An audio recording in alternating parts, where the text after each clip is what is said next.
अकलूजमध्ये उद्या महाविकास आघाडीचा मेळाव्याला हर्षवर्धन पाटील उपस्थित राहणार असल्याची शक्यता। सुशील कुमार शिंदेंच्या वाढदिवसाच्या निमित्ताने मेळावा।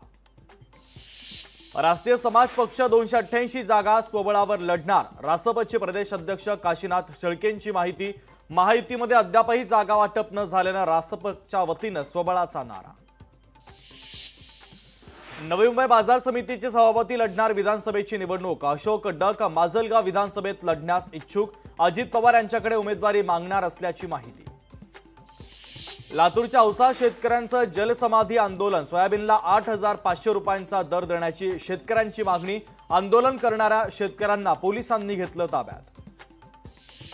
प्रदूषण रोखणे ही देशातील महत्त्वाची समस्या। दिल्लीतील प्रदूषणामुळे आयुष्य 10 वर्षांनी कमी झालं। नागपूरमध्ये बर्ड पार्कच्या उद्घाटनाच्या दरम्यान गडकरी यांचं मोठं वक्तव्य।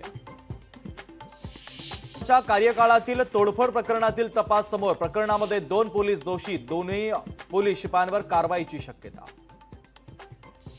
अक्षय शिंदेच्या अंत्यसंस्कारासाठी अद्यापही जमीन उपलब्ध नाही। सरकारकडून अंत्यसंस्कारासाठी जागा न दिल्याची शिंदेच्या वकिलांची माहिती। दरात सातत्याने घसरण।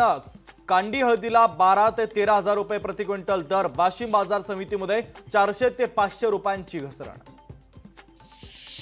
वर्ध्यामध्ये पोलीस निरीक्षकासह 4 पोलिसांवर गुन्हा। तक्रारदारालाच मारहाण केल्याप्रकरणी गुन्हा। गृह विभागाच्या आदेशानंतर गुन्हा दाखल।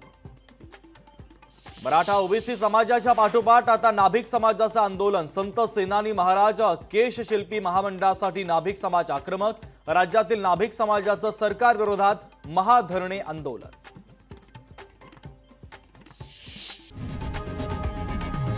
लोकशाही मराठी ऐका, पहा, जागरूक रहा।